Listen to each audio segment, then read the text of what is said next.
Welcome back. I'm Ruth Ann, and this is For Those Who Care, a podcast dedicated to caregiving. Thanks so much for being here, Jenna, and thanks for helping get us to season 2. I can't believe that we're having another season, that we have been doing it this long, and it flew by. And I can't believe how much we've both learned and the conversations we've been able to have. It's been incredible. So thank you for allowing me to be a part of this. It's been pretty amazing. The topic for today is a little bit more somber. We're going to be talking about grief, and this is the first episode in a 2-part series. And Jenna, you have walked through grief with me since Lance died, and actually even before Lance died, because I was dealing with anticipatory grief. And doing this podcast has been such a big part of my healing process. Can you start off by sharing what it was like in the beginning when we met? Because we met 3 years before Lance passed away, and I was dealing with anticipatory grief then. So I'd really like to hear your thoughts on walking through that time of grief with me.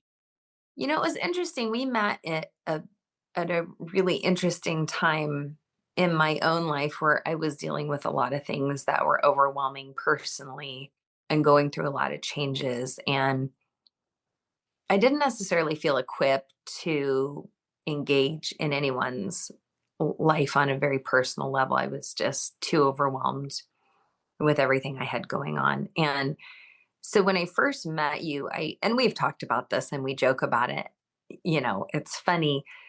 Um, you were kind of prickly, and I think I was at a point in my life where I didn't take that personally.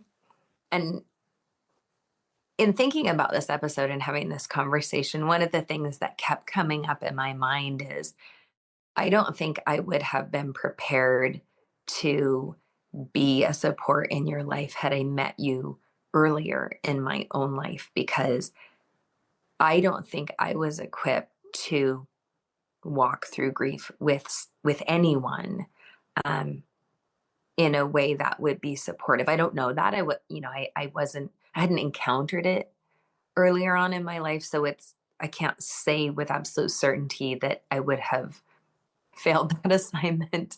But I do think that the things that led me up to, um, when you and I met, prepared me, or shaped me into a person that was able to be supportive.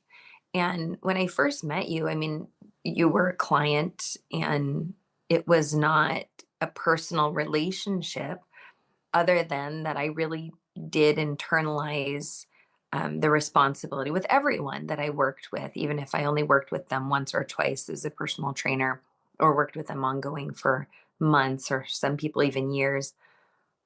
I really internalized that I had an opportunity and responsibility to be a positive force in their life. So whatever, in whatever capacity they would allow that, I really took that seriously, that it was my responsibility to contribute positively to their overall well-being. And so you were no different. Um, but you were had such a tough exterior, and like, it was clear that you were protective of yourself, you were protective of Lance, you were protective of your life. And I think I didn't take any of that personally, although I did I've told you, I thought, "Oh my god, she really hates me."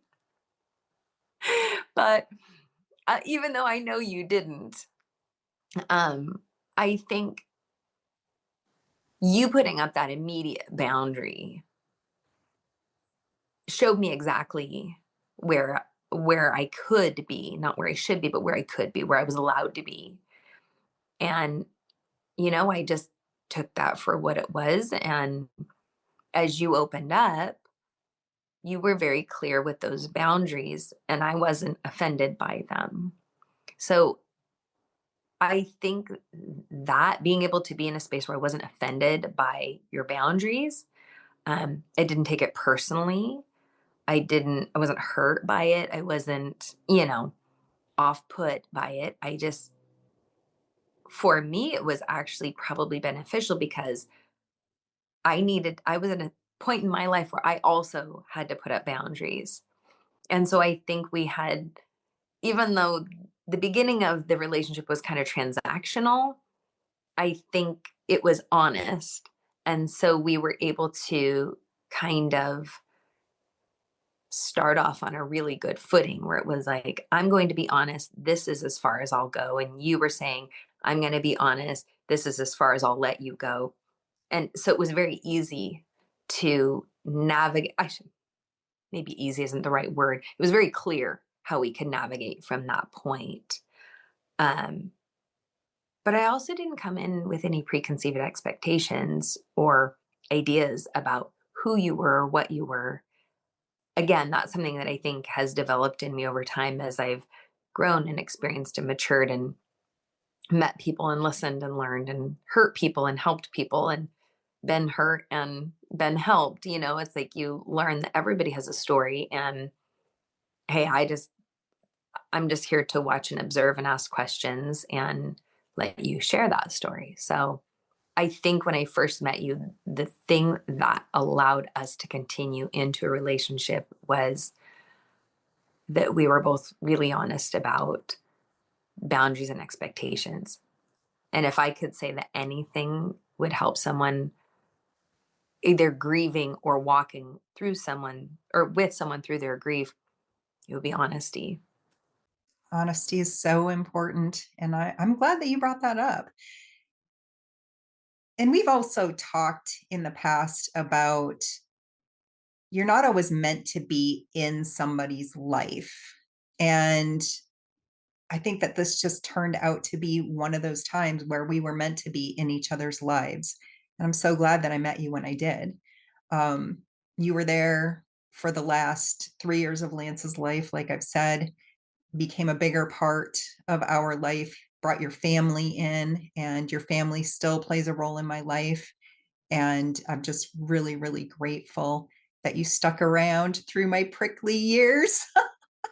Something I want to add to the idea of not m- being meant to be in someone's life. I was thinking about that when we were talking, well, when I was reading, kind of your thoughts or ideas for this episode. And I was thinking about the dynamic where you're in someone's life and you know them well, right? Maybe they're a family member, maybe they're a good friend, and they go through something that produces grief, some kind of loss. And then you have to show up for them in a different way than you did previously because now they're experiencing something different. And it made me think about the idea that, and you and I had the benefit of not knowing each other prior to this. So we could navigate a relationship without a lot of prior knowledge of one another and maybe baggage that comes from that, or maybe memories that come from that. Um, One of the things that has struck me just in my observations, and perhaps you've had a different experience in this, but people will say often that grief changes someone. And I would respectfully disagree with that. I believe that things like that, like grief, they reveal a person. And I wouldn't say that someone lacking a support system or someone lacking resources might not get beat down pretty heavily by a situation like that. But my experience has been that when someone goes through a traumatic experience or even a really positive experience, a life change of, significant magnitude, it reveals them at their core. And so it can bring things to the surface that were maybe always there that are unexpected because they were easy to dismiss when they could stay hidden. And it made me think about, if you are walking with a loved one through that um, process, be aware. of, are those things that you could handle about them? Were they things that are there things about them that you've had to dismiss and that were hard on your relationship prior to this large life change that produced grief, whatever it is? And if so, are you the person to walk through their grief with them? Because it might reveal those things in a way that was easy to maybe cover, navigate, or ignore prior to that. And so I was thinking about that, just the people that I've known over the years. And some people were strong and tenacious and maybe honest to a fault, right? Like all these things before they experienced that. And it brought those things out. And they, you would see them be stronger through it. And some people were not. They were dishonest and manipulative and angry and bitter. And then grief came along and it was like this monster emerged. And it wasn't the grief. I mean, the grief was the catalyst, but those traits, those qualities, like you could look back and see where they existed prior to that. Oh, well, she's always been a strong person. Oh, well, she's always been kind of an angry person. Like, does that make sense? And then, so then it's like when you're in that person's life and you see that they're going through this, maybe you can handle all of them in their, you know, unveiled and unobstructed and unbridled, the fullness of who they are, right? Um, I think it's just important to think through that as you are presented with an opportunity to support someone to varying degrees in their grief. That's a really good point. And while you were talking about that, I was really thinking about my own grief journey and how it feels like what grief did to me is it kind of stripped me down bare to almost I feel like I've started over, but really as I'm rebuilding, I can see the parts of myself that were there before I met Lance and before he got sick, and those parts of me that maybe I had forgotten about because in my life caring for him, what was most important was that we just survive. And so I was doing everything in survival mode. Wow, that's really, really interesting. Now I'm going to have to journal about that. Love it. I love it. So after Lance died, um, a lot of that is really foggy to me still. I get little glimpses of it because I was in a very deep state of shock after he died, and I wasn't driving. I was barely driving, I should say. Sometimes I couldn't even drive out of my neighborhood. It was so bad. And there were a lot of things that you did to support me through that. And it was during COVID too. People were still hiding out from COVID. This was in 2020 and through the first half of 2021. And you would go driving with me. I remember one time we went out and I had to pull over and get out and let you finish driving because I just started panicking. There was another time I was just getting rid of things and I needed help. I just needed somebody to come and take some of these things away. And you came over and did that. And actually, you have Lance's plant, Hank, who sits behind you on the wall. And I love that. I love that when we record, I get to see Hank because Hank was a member of our family for 25 years. He was a plant that Lance got from one of his shipmates when he had his first surgery. And Hank went through a lot with us. So thank you for caring for Hank. Um, One thing that really stands out to me was the day that I was moving. I had packed up my house. I already had an offer on it. I was moving halfway across the country. I had hired movers to come and load up the moving truck for me, and my brothers flew in and were going to drive the truck halfway across country for me, drive me because I wasn't able to drive. And all that I had left to pack was all of my personal belongings that were in my closet, which was inside the master bathroom. And every time I stepped inside that master bathroom, I started to panic.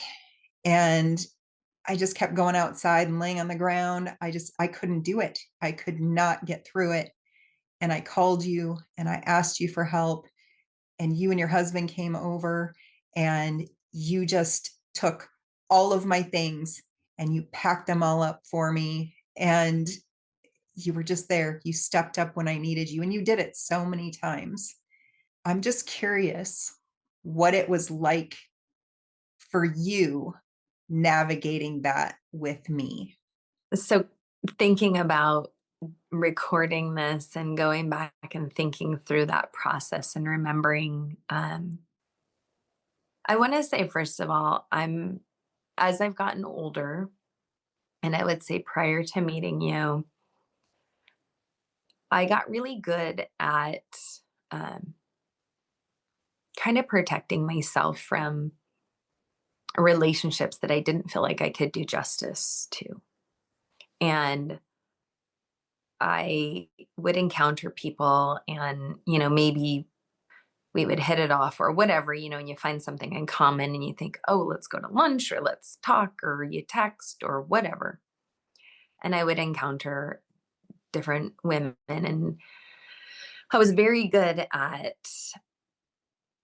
putting up boundaries and just saying, like, I don't have any space in my life. And it's not that I don't like you. And it's not that I don't think we would have a lot of fun together and we could become friends and all these things.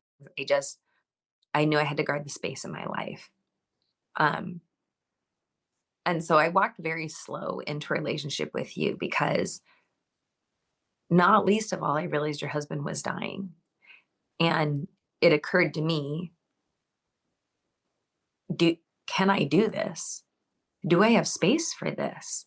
Like, my life is already kind of running on a shoestring.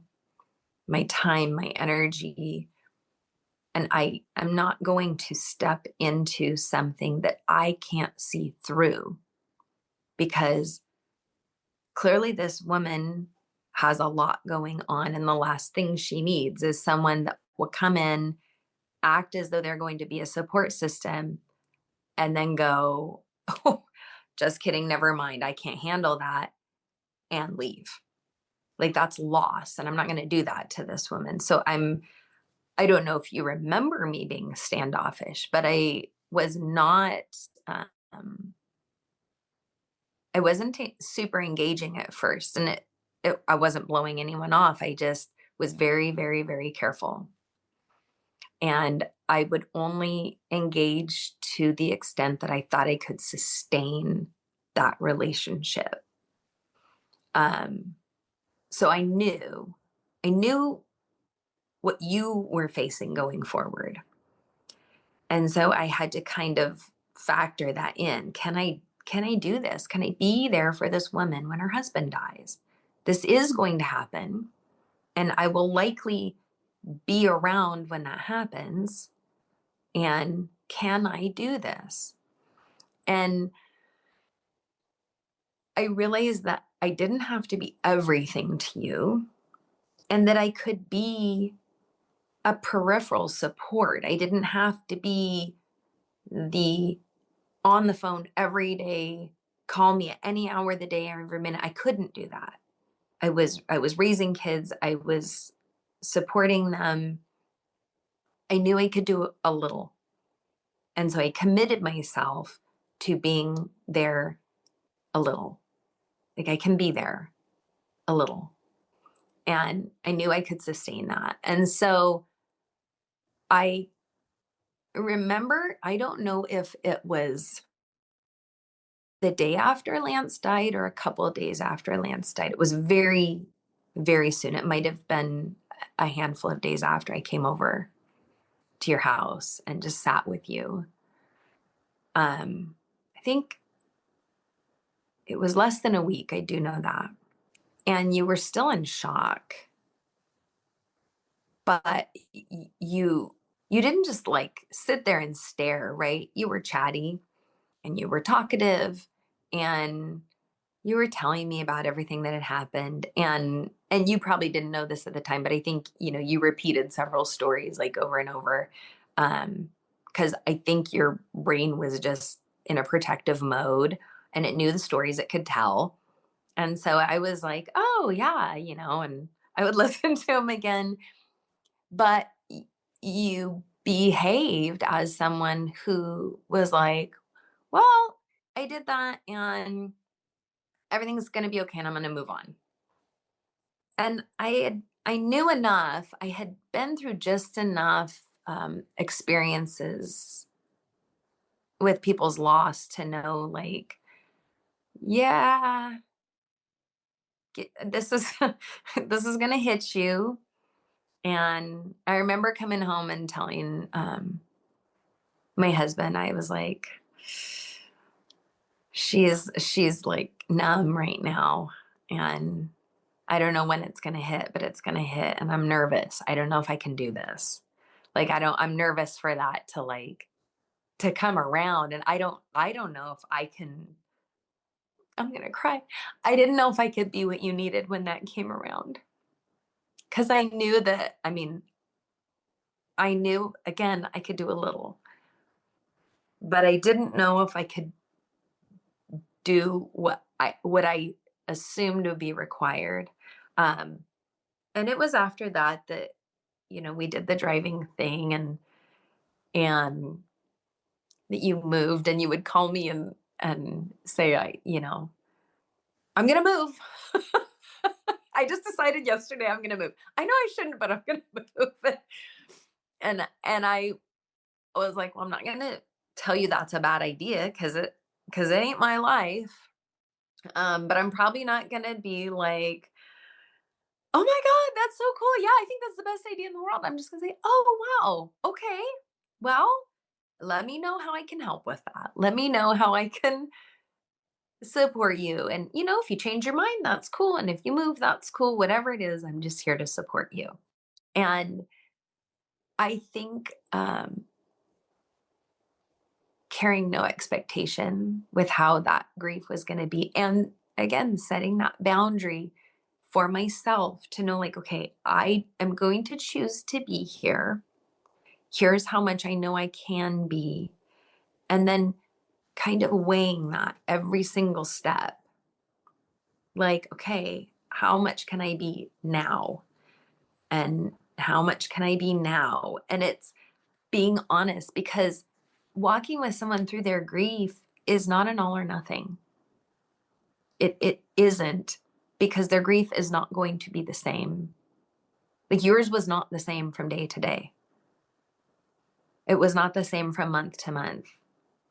And I think just deciding, here's what I know I can do, helped me to be available when you did need me. Um, but it was tough. It was tough watching you, like, and this was just my perception, thinking that you were okay one moment and knowing that you weren't, and just like waiting for that to hit you, and then watching it hit you, and then just being there. And I wonder sometimes if, when people have a loved one that enters grief and they get into that space where they're like, I'm fine, everything's fine, everything's great, I don't know what you call that in the grief cycle, but or in the, because I think it cycles over and over and over again, right? When they get to that point where they are certain that everything's fine and they've got it figured out, and everything is good and they're good and life is good. As I think, as a supporter or a loved one, you could be like, oh, phew, all right, we got that done. And then when that next wave comes and takes that person out, you're like, what the hell? Like, you said you were fine. And what, now you're calling me again? I thought we were past this. I thought you were over it. And so, like I said, I had been around just enough to know that you're you're not okay. I would say that is just part of the shock. The shock, I journaled about that, I don't know, probably a couple of years after Lance died, how that shock just protects you. And that's exactly what it was. I would have that feeling that I'm okay. I'm going to be okay. And then, like you said, everything would just fall apart again. And I'd be like, what the hell just happened? I'm not okay. Oh my gosh, how am I going to manage this? is there a name for it? Is it just shock? Is that what it is? Or is it a defined part of the grief process? Because it seems to like reemerge multiple times. I don't know that I've actually read a specific term. I've read a lot about people going through the grief process, and it's not linear. It is such a roller coaster ride, and to me, from my experience, it just feels like that's when that's just the shock part of it. It just protects you. And my observation is that, and I haven't spent that much time with that many people that have gone through that process, but I do pay attention and I do watch people, even peripherally. I'll be kind of around someone and I'll watch them go through, whatever their personal, situations. And so I just observe because I find people fascinating to begin with. But also, like, it helps me learn how to approach other people in my life. If I can watch this process, then it gives me more context clues for maybe somebody who I do have a closer relationship with. Um, and it seems like when you say it's not linear, like it's absolutely not linear, and it seems cyclical to me. Like when I watch it, it seems like you go through a cycle, and then it's like you start it again, and you do it again, and the cycles and the points in the cycle get further apart. This has been my observation. They get further apart, so each part of the process gets longer and longer and longer, and they get softer. Like they soften, and it's not as jarring. Um, but it seems like until like maybe then I watch someone who maybe they're 10, 15, 20 years out from that, then they can just navigate life as a new normal. But in that first, and maybe like this is just my observation, in that first like 5 years, it's just a circle. And like I said, it just gets bigger and kind of softer, but it's like you kind of know that person's going to come back around to that point again. And I wonder if people just carry an expectation that whoever they're supporting, once they've stated, because it's hard. So I guess that's another part of it. It's hard, it's uncomfortable. Like, I don't like it. I don't like being uncomfortable and watching someone hurt and feel bad. And like, you don't want to watch that, right? It's not fun. It's unpleasant.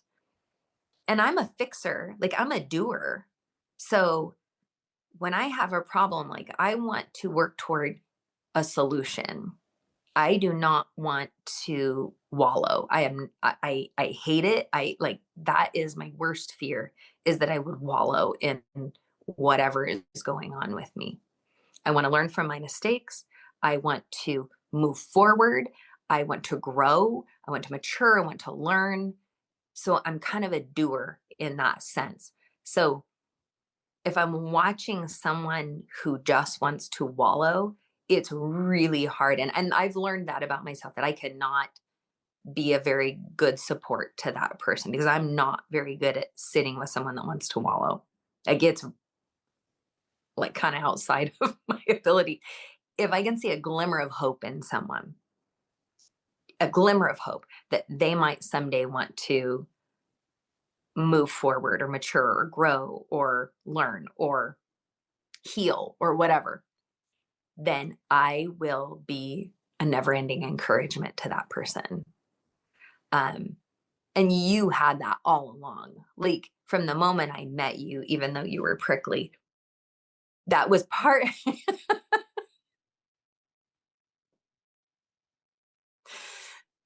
that was part of the defining, or kind of the one of the factors that played into why I felt like I could be a part of your life, is it's like you did want to grow and learn and mature and improve and all those things. Like you're a doer as well. And so when I knew, and I just knew, I don't know how I knew, I just knew that when Lance died, that you would want to heal, that that would be your desire, is to heal. And so I was like, okay, I can be a part of that. Like I'm a natural cheerleader. I'm a natural encourager.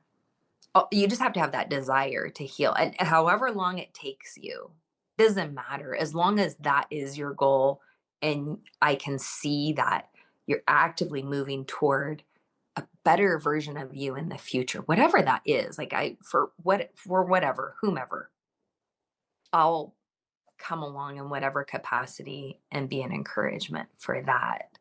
Um, and I saw that in you.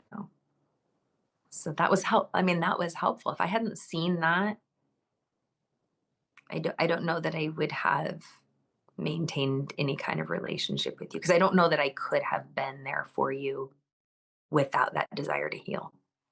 Yeah. And I can say, being on the other side of it, supporting someone in their grief, it is hard to support someone who is just wallowing, because I can't do that either. I can do it for a small amount of time. And then once I realize that that's all they're going to do is wallow, I'm done. I can't, because I have a growth mindset. So do you. And those are really important points that you made. I think that that's going to be so helpful to people. Really be aware of what your limitations are and be honest, set your boundaries, and be there in the way that you can. It doesn't mean that you need to set aside so much of yourself to support somebody. It doesn't take a lot. I can say that I had a lot of people supporting me during that time, but I honestly don't remember the first. There are very little pieces of the first couple of months after Lance died that I even remember. So I'm always surprised when someone tells me a story about that time, because I don't even remember seeing you during that time. So grief is such a strange thing. The way that it protects your brain, the way that it protects your body is just amazing to me. And I've said before, in the beginning, I wasn't sure if I wanted to survive. But every day I was waking up and I thought, well, if I'm going to keep living, then I actually want to live. I don't want to just sit here. So I just kept going.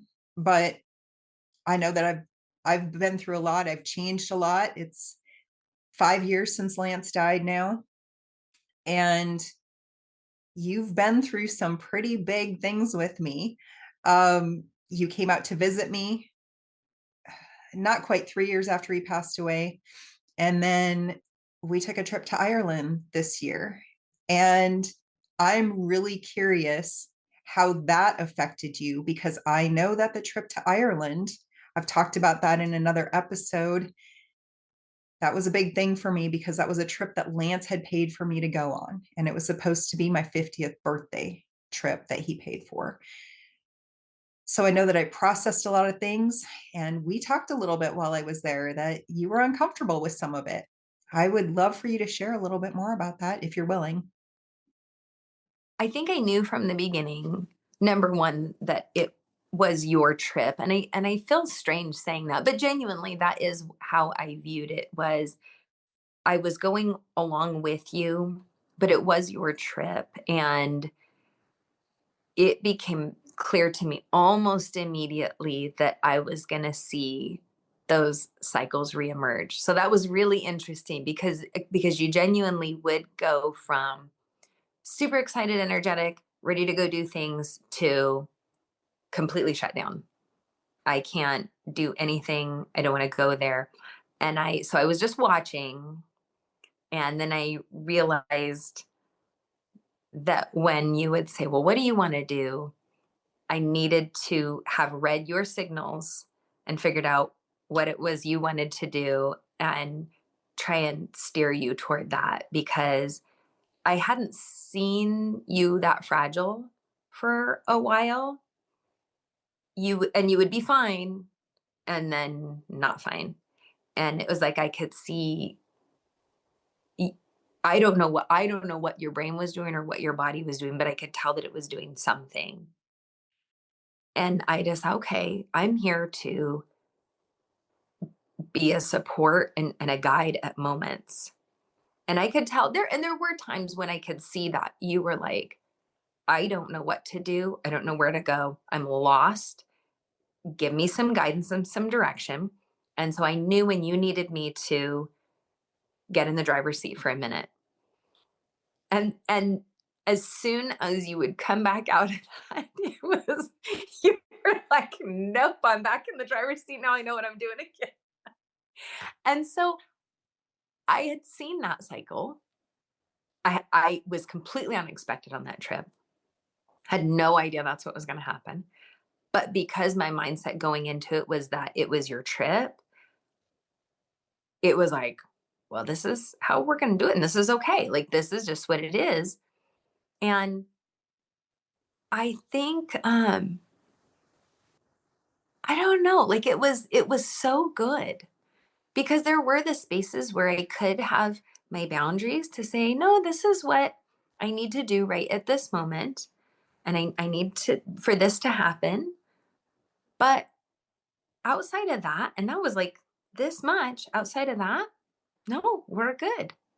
And we can do this however you need to do it or want to do it. And one of the things that was unexpected but kind of funny was were all the times that you would say, okay, I'm done. I don't want to do this anymore. And then you would have to go do something different. And I was okay, we're done. We're done. I'm tired of this. Okay. And you would be stopped and completely engrossed in a moment, taking pictures. And I watched it. And so I didn't know that that's how you would manage your anxiety was getting that camera up to your face or the phone and looking through the lens. Like that was you narrowing your field of vision instead of being overwhelmed by the 360. And so I would watch you get overwhelmed and into that camera you would go and it was like the whole world would stop. And so I was like, oh, okay, we're going to stop and take pictures. And we would, you would take pictures. And as soon as you collected yourself, like you thought you were taking pictures, but I'm watching you, I'm going, no, she's like resetting herself. And as soon as you were reset, okay, I'm done. And you put your phone away. And then you were like walking a million miles an hour. Okay, we're going again. So it was watching your cycles over and over and over again. And, you know, it was interesting. And I am so thankful that I got to be there for that. I don't know how you would have done that by yourself. I don't know how I would have done that with anyone else. I don't know anyone who has observed me as much as you have, and really sees who I am. You're the only person who's ever picked up on that with my camera. I've known that about myself pretty much my whole life. That's my calm place. When I'm feeling stressed out, I want to take pictures. I have been like that since I was 10 years old and got my first camera. And yeah, that's what I do. So now everybody will know. And so, I mean, sometimes I really just want to take pictures because I love to take pictures. But when I am in a stressful situation, my camera comes out. You're absolutely right. And I felt that when I was there. I remember we were in the farmers market in Galway, and I remember it happened there. And I was like, I've got to get out of here. But first, I took some pictures. The It, other thing that I remember was that I could tell when you had had enough of, like, n I'm not gonna say new things because everything there was new, but you would get to the end of, like, "I'm done being adventurous, and I now want something familiar that is grounding me," and that showed up in the form of pizza, and I saw that, and I was like, "Oh, that she needs that to kinda, like, get her into a space where she feels back in control." And so, okay, that's fine. Okay. Because I thought, what the, like, why are you so interested in this pizza all of a sudden? And then I was like, oh, that's, she's grounding herself at the pizza place. Pizza is my absolute favorite food. Mhm. Um, oh my gosh, that's so funny. And I had we had pepperoni pizza with hot honey. That was my first time. It was absolutely amazing. Was so good. Well, like I said, I am so glad it was you who walked through that with me. I had no idea that Ireland was going to be such a transformative time for me, such a time of healing. And I honestly don't think that anyone else could have handled it, especially as well as you did. So thank you so much for meeting me there and for walking through that time with me. Well, you are very welcome. And I want you to know that watching you reemerge, like I hadn't met that part of you. And so watching you reemerge young Ruth Ann um, before your heart was broken, like seeing that, oh, I'm gonna cry. Seeing that heal in real time was an absolute miracle, and it was an honor. And so even if it was hard at moments to navigate, it was worth watching you come around to something new that I had not seen. That was like watching new buds come out on a plant. And it was like, oh my gosh, look at this. Like watching you, this is so silly, but watching you be so hesitant about that bus, and you were so stressed about that bus, and was it going to go out on time? Were we going to get there on time? And then doing it and watching you go, I know exactly what to do, and I know where to go, and I know how to do this. And then watching you just like, it was like you would take off in a sprint as soon as you would get that spark of renewal and new life in you. And it was so fun. It was so fun to watch you reemerge as somebody that I hadn't really met before, because I'd only known you as a caregiver. And so watching this, and I don't know how much of it was new and how much of it was new again, but anyway, it was beautiful. And so for all the parts that were challenging, there were also these amazing parts that were just incredible. Wow.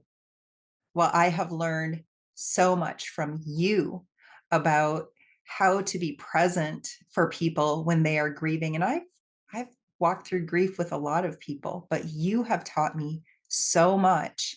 And I think one of the most important things that you have given to me is not trying to fix me, just allowing me to be who I need to be where I need to be, and maybe give me a nudge sometimes when you can see that I'm getting stuck, but you always do it in such a loving and caring way.